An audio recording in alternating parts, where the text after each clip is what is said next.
Bienvenidos a episodio 90. Hoy hablaremos del tema de los principios de desarrollo de software.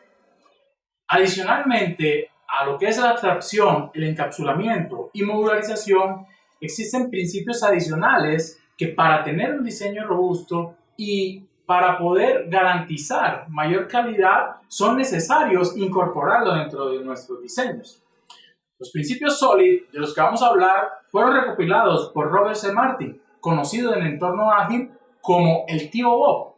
Son principios que buscan mayor facilidad de cambio en la arquitectura de software. La razón de esto es que el mayor costo, casi el 80% del costo del desarrollo de software, hablando del ciclo de vida de un producto de software, se da en esa fase de mantenimiento. Entonces, es muy importante tener una arquitectura de software que al momento de hacer un cambio sea mucho más fácil de entender y por ende mucho más fácil de cambiar. Estos principios son denominados así por el acrónimo de las diferentes palabras que hacen el nombre, empezando por la letra S. Significa principio de responsabilidad sencilla o única. Grosso modo, es el principio que dice que cada elemento debe tener una y solo una razón para cambiar. Dicho de otra manera, cada elemento debe tener una responsabilidad, una finalidad sencilla y concreta.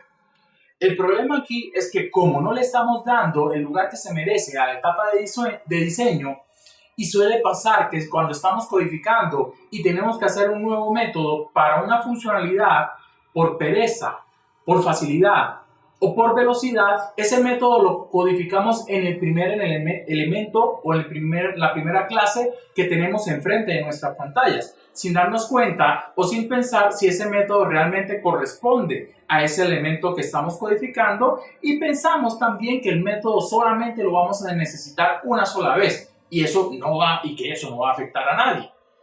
El problema surge cuando ese método empieza a ser reutilizado, empieza a ser utilizado por otros elementos, por otras clases. ¿Qué va a pasar en ese caso?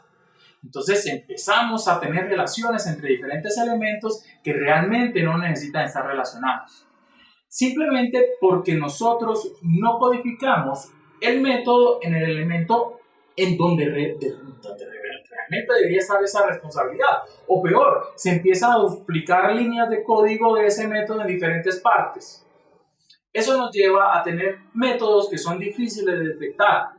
¿Por qué? Porque va a obligar a memorizar en dónde se escribieron esos métodos, lo cual hace mucho más difícil el mantenimiento, porque las personas que están encargadas de los cambios no van a saber en dónde se puso y cuáles fueron las líneas de código que se escribieron y en qué clases o en qué objetos se codificaron. El ejemplo más claro que vemos en el principio de asignación única de responsabilidad es la arquitectura por capas. En la arquitectura por capas, lo que se busca es particionar el software en capas lógicas donde cada capa tiene una responsabilidad única. Pero lo más importante aquí, cada elemento que esté en una de esas capas, cada elemento que se asigna a una de esas capas debe cumplir las responsabilidades concretas para la cual la capa fue creada. La relevancia del principio de responsabilidad única radica en que está directamente relacionado con la cohesión y con el bajo acoplamiento. Cuando nosotros eliminamos los elementos que son hombres de orquesta, que empiezan a hacer o a tener diferentes responsabilidades, vamos a tener pocas interrelaciones, vamos a tener pocas dependencias del elemento en el diseño. La siguiente letra, la O, significa el principio abierto y cerrado, porque en el inglés es Open Closed Principle. Entendiendo la definición, quiere decir que cuando se quieren hacer cambios en el software, esos cambios no deben implicar modificaciones o reescrituras de código, sino que sean cambios que se logren por configuración o por cambio de parámetros.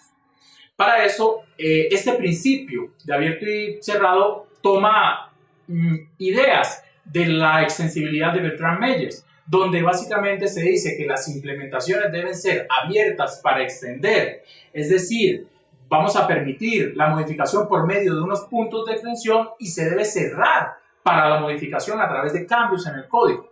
Lo importante aquí es identificar cuáles son esos puntos de extensión del software que estamos diseñando, lo cual logramos con una buena abstracción. En el diseño tenemos dos formas de hacer abstracción que son claves. La primera forma es la herencia de la sobrecarga. la cual se definen clases padre que van a ofrecer una implementación común de ciertas responsabilidades a sus hijos, a las clases o a los objetos que heredan. Cada uno de los hijos va a realizar una redefinición de los métodos ofrecidos por el padre para poder definir a través de una sustitución la extensión de esa responsabilidad. La otra forma en la cual vamos a lograr esa adaptación es con los patrones.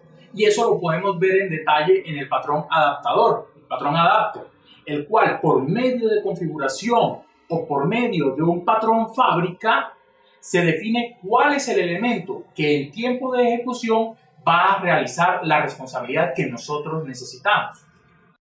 Si retomamos la definición, el principio abierto y cerrado nos va a beneficiar en la forma como manejamos los cambios de nuestro software.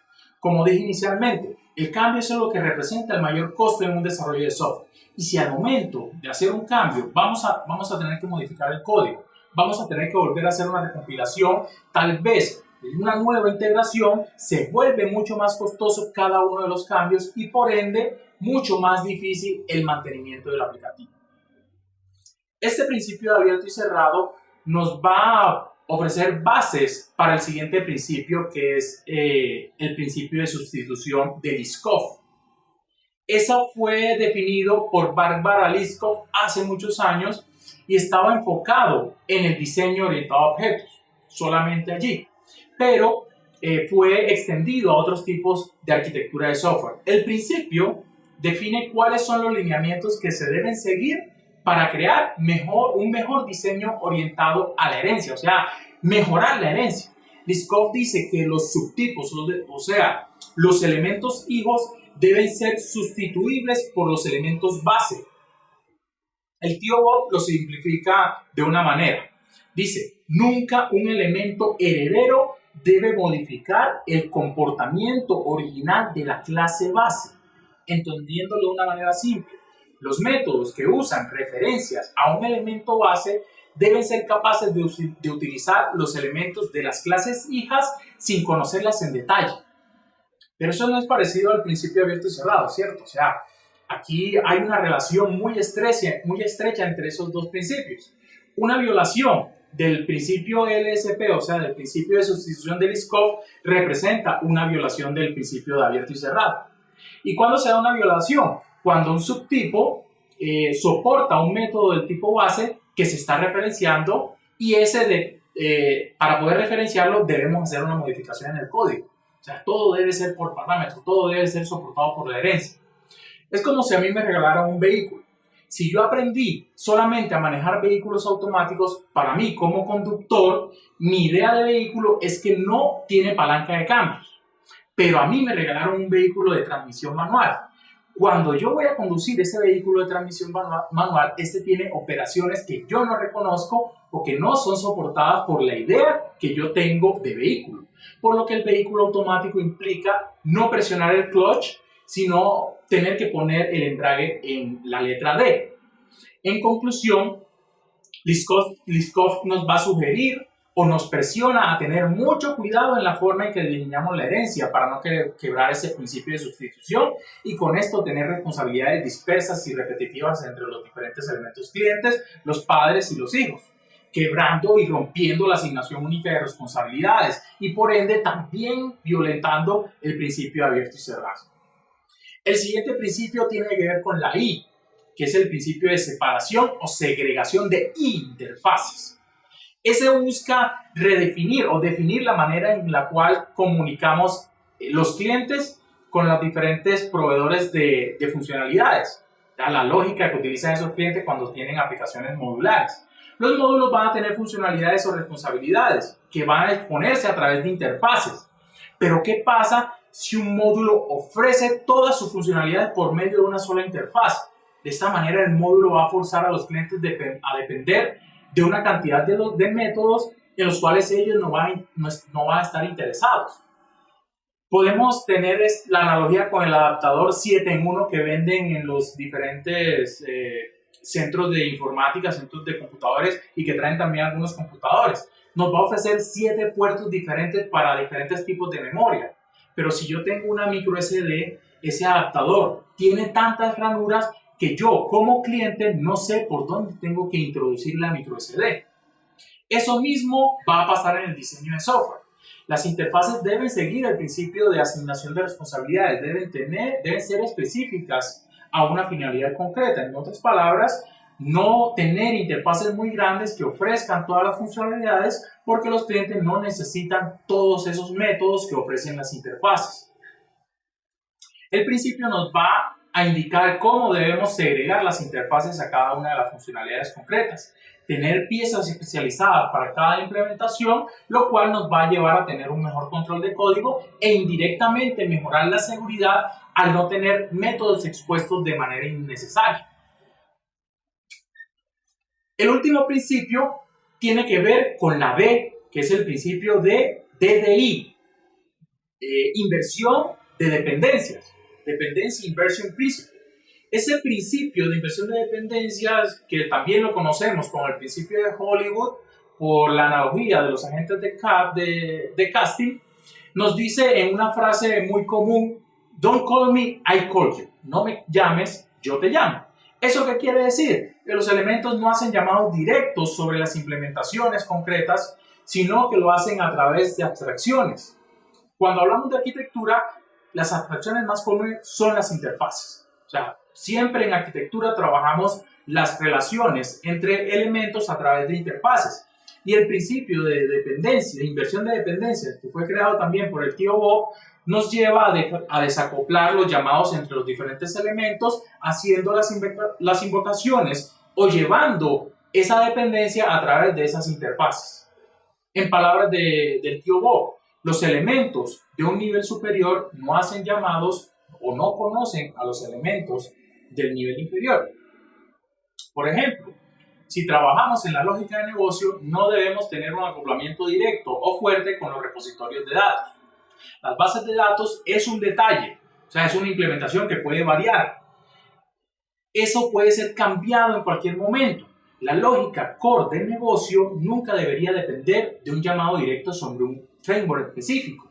El dominio de negocio es la abstracción mucho más grande, es la abstracción principal y por ende nunca debemos depender o nunca podemos poner a depender esa abstracción principal de los detalles externos, que son los frameworks, que son las bases de datos, que son los servicios externos de mensajería. El negocio es independiente a todos esos elementos.